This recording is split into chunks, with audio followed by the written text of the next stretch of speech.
and she said, "Come here, hon. I can't eat this chili. It has beans in it." And I played bridge tonight. You did everything but chew our food for us and play the violin. Oh, they thought that was great.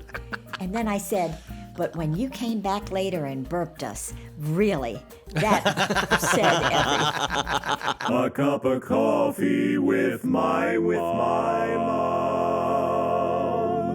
Last week, I mentioned that our servers in the dining rooms are by and large high school students, and they earn these wonderful scholarships at the end of their 3 years here, or maybe 4 years here. And they can use them for any kind of further education, whether it be a trade school or a 4-year school or whatever. So at the end of their term here, they have a ceremony. It's called a scholarship. Oh, I had a really nice folder I was going to show you, and it's gone. Your father. Well, where could it have gone? I don't know. Yeah, he'll do that. He loves Can't leave folders. things lying around there. He loves know. folders. Yeah. I know. But anyway, so they asked me if I would speak, and I did. And I spoke for maybe, 15 minutes. And the first thing I said was, living here with all these old people, I so look forward to dinner time because that's when I get my kid fix. And it's true. Having these young people come to your table and wait on you is just precious. They're so funny, and some of them are scared at first, It's nice to see them evolve. But I said to them, my favorite place to sit in the dining room is with my back to the wall so that I can see the action. I love to just look out and watch them engage people, take beverage orders and appetizer orders and bring the food. And I complimented them on being so patient when they bring the food to our table and none of us can remember what we ordered. They just are so patient for young people. But anyway. Who had the linguine? I don't know. No one knows. Nobody can remember. You know what? Put it anywhere. Because that was 10 minutes ago. Put it anywhere. We ordered that. Yeah, that was before we had our appetizer and our soup and our salad. Who can remember? But anyway, yeah. So that was an interesting evening. I thoroughly enjoyed it. We had 33 scholars this year. 33 kids who got scholarships. That's great. Yeah.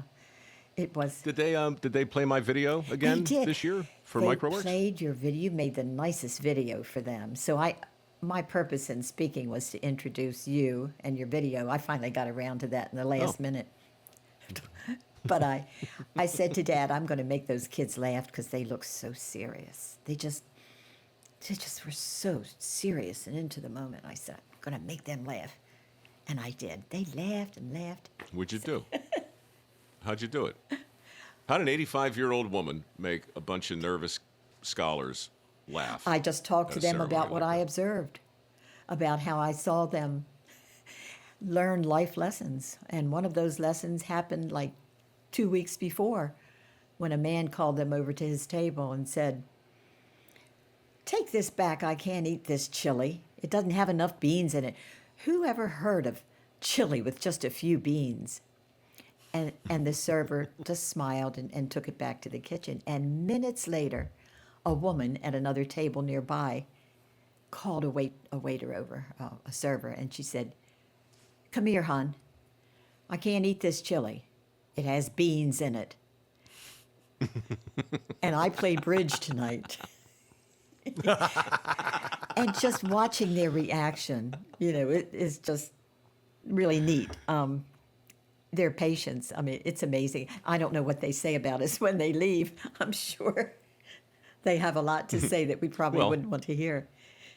But well, you were saying things that they're probably not allowed to say or discouraged. Exactly. They can't tell those stories, but you can. And things they can relate to. One night after they were off duty and waiting for their parents to pick them up, Dad taught a couple of them how to play shuffleboard. They had never played before. And then they beat him. Well, they thought that was hysterical. And I thanked them for beating him because I can't do it. He's really good. I've seen them in the fitness center working out before they go home, and they looked at each other and they said, "Oh, that's you, yeah, that's you." Things that they can relate to. And Mike, do you remember? I'm sure you do. Last November when Dad turned 90, and I do. our immediate family came, and there were a dozen of us, and we reserved a small dining room. And that evening we had. Our waiter was so attentive to us, and this was part of my talk. I said, "You were amazing. You did everything but chew our food for us and play the violin." Oh, they thought that was great. And then I said, "But when you came back later and burped us, really, that said everything." Well, they thought that was funny. So anyway, yeah, I was able to make them laugh. And then I mentioned my That's good. 61-year-old son. I said, 61 years ago, we had our first of 3 sons, and I like to remind him that he's old enough to move here into Oakcrest. Well, they all know who you are, and they thought that was hysterical, that Mike Rowe was going to move here into Oakcrest. Yeah, that's pretty funny, all right. Yeah. Well, I also said that you weren't interested at this point. At this point. At this point. At this point, no, I'm just looking now on my computer for the poem I wrote for Dad that night. Since we're reading poems to each other, and you're writing about hair that doesn't stop growing in ears, I wrote. Oh, that was so some of these good. people listening might know this if there's anybody listening at all. Oh, nothing rhymes with 90. That Right. was so good. Want to hear it? Sure, go ahead. If you were turning 91, my job would be a lot more fun. Already would this poem be done, but nothing rhymes with 90. If you were turning 92, I'd write some limericks just for you, filled with thoughts on which to chew. But nothing rhymes with 90. If you were turning 93, I'd write a long soliloquy. For much I'd thank you, cleverly. But wait a minute. But nothing rhymes with Let 90. me tell you this. When you got to that point, Yeah. by the third verse, Mm-hmm. everybody was reciting with you. But nothing rhymes with 90, all 12 of us. Go ahead. Sorry. That's what I was shooting for. If you were turning 94, I'd write some lines to underscore my gratitude and so much more. But Nothing nothing rhymes rhymes with with 90. 90. There you go. If you were turning 95, a ballad I would soon contrive. In song, my words would come alive. But nothing rhymes with 90. so, Mom, when I say but, you don't have to repeat but, okay? I say but, and you just hit me with nothing rhymes with 90, all right? It's not complicated. If you were turning 96, my words would come along with pics. With every line, you'd be transfixed. But Nothing rhymes with 90. Oh, for God's sakes. All right, close. We're going to get the last one. If you were turning 97 and not yet singing songs in heaven, to 86, I'd add 11, because nothing rhymes with 90. What does that sound? What Chuck? is that? Sounds like a Is hamster someone scratching crawling over something? Oh, I was filing my that your fingernail. mom? Is that all right? Oh, For God's sakes, Oh. would you mind just a little? Just focus. I'm almost done the poem. Sounds like a hamster's chewing its way through a wall of Velcro. Sorry, Mike, but I just noticed This is what it was sounded like. This is what it sounded I'll like. tell you what it Time to sounded. fire your nails. It sounded like this. Yeah. Right? Okay, I'm done. Folks, that's how you know you have the audience in the palm of your hand, right? When you're 3/4 of the way through a personal tribute and they start filing their nails, picking their toes, or trimming their ear hair. That's when you know you've got them. I'm like going, is a rat eating through a wire somewhere? What is that? I mean, it literally is like, Yes. These mics are so sensitive, aren't they? Yes. yeah, you know, it's funny how you put an emery board on one and start rocking it back and forth. People hear it. Can you hear me swallow this coffee? Yes. Really? Yeah, it's a bit much. Oh, my goodness. Where was I? I thought you were finished. If you were turning 96, no, my words would come along with pics. With every line, you'd be transfixed. But Nothing rhymes. nothing rhymes With 90. with 90. If you were turning 97 and not yet singing songs in heaven, to 86, I'd add 11, because nothing rhymes with 90. If you were turning 98, I'd write an ode to consecrate the character you demonstrate, but nothing rhymes with 90. If you were turning 99, I'd spell it out in words that rhymed. On a wall, they'd hang enshrined. But Nothing Nothing rhymes rhymes with 90. guys are awful. And so I guess we'll have to wait another year or 2 plus 8 to circle back and celebrate with poetry and birthday cake. Because even though I cogitate and ruminate and vacillate and rack my brain to animate the feelings that I wish to state, I can't deny or obfuscate the simple fact that here of late I've come to get a bit irate. Because I can't articulate, of that there can be no debate. And so I'll wrap this up post haste. Let's live a life that's unencumbered. Even though our days are numbered, we'll reconvene when you're 100. Because nothing rhymes with 90. That was lovely. Everybody loved it. I thought the slurping and the filing really helped bring it to life. The filing was key. In hindsight. I can do it more if you'd like. I got 9 more fingernails. No, I'm good.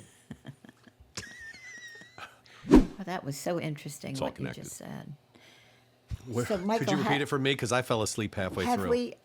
Have we done anything All right. vaguely entertaining, you think, in this podcast? It's hard to know, Mom. I mean, there's been poetry. There's been hair growing out of old men's ears. You told us a riveting tale about lunch with 7 centenarians. We recommended Schmigadoon and Schmicago, and we know now that you have not 1 but 2 Bibles in your modest condominium over there at Oak Crest, and they work really great as microphone stands. So I think, if you look broadly at all of it, there's a certain entertainment value in it, but if you come to terms with the inescapable fact that it took us 41 minutes to get there, then one might want to consider the cost benefit and the return. You're really a good talker, On the Mike. You investment of talk a lot. time. Did you read my Thanks, current Mom. post? That's all I got. Did you read my I current? didn't, honestly. Michael Rowe. I still have. I read all your stuff. Well, is it long? No. Do you want to read No, it? it's Are you short. proud of it? Well, it's just doing very well, and okay. Oh, I don't know if I can do it because it's sort of visual. I have to show you something. Halfway through, I have to Okay. show you something. It's one of those All right, arthritis great. Go. days. So my husband went off to church alone while I lay around feeling sorry for myself. A couple of hours later, when he returned, my spirits were suddenly lifted, and I gave him a warm hug. I assured him it was as much about his presence as it was the paper shopping bag he set on the table. So here's a picture of this paper shopping bag. It's a Mission barbecue bag. Mission Barbecue. Yeah, Gotcha. Mission barbecue. Okay. Got it. Good. Okay. As we sat enjoying our pulled pork barbecue and cornbread and green beans with ham, John pulled out his cell phone and read me a news story about a man who killed his grandmother with a hammer. Husbands can be a mixed blessing. This is so your father, isn't it? Oh You never know. Of course it is. Well, that is so funny. Your mother had that same weird tick where things could go from just sweet and just lovely to so dark so fast. I remember one day Nana came over. We were in the kitchen, you and me, just chatting, and Scott and I think maybe Phil had gone down to the bridge, and they had wandered down the stream, through the culverts and under the highways and so forth. And you had told them to be back like around 4, and it was like 4:10, and they weren't back. And do you remember any of this? Keep going. It's coming back. Your mother says, so where are Scott and Phil? And you said, oh, they're down there by the bridge, so they like to walk through the culvert and explore back there. And she says, Peggy, aren't you worried strangers will grab them and kill them and cut them to pieces and stack them up like cordwood? And I just remember sitting there going, where did that come from? Yeah. Oh, And then she just went on to talk about the way, all the different forms of horrible abuse that could be foisted she would upon go to a such child. extremes. I mean, she wouldn't just say, Michael, don't run down those steps. You might fall. She would say, Michael, if you run down those steps, you're going to break both of your legs and be in the hospital for the next 4 months, and you won't see any of your friends, and blah, blah, blah, blah, blah. She would go on and on. She just kept going. It was worst You'll case be pooping scenario. in a bag do you want to poop in a bag for the rest of your life, Michael? Then you don't run down the stairs. And then there was usually a story about somebody. Yeah, right. She knew from No, the old she days. was like, she went right to the worst case scenario of every hypothetical. That's why we love her. My mother was the best Yeah. material, hon. Next to your dad, my mother was It's your first book. Well, the best. I mean, it's no coincidence, Chuck. About My Mother is her first book. About Your Father is the second book. Vacuuming in the Nude, God knows where she went with that one. And I have no idea what to expect with the fourth one. But it's all in the works. So, yes, Mom, this was entertaining. You landed the plane pretty nice there at the end. Oh, good. Thank you. A cup of coffee with my mom.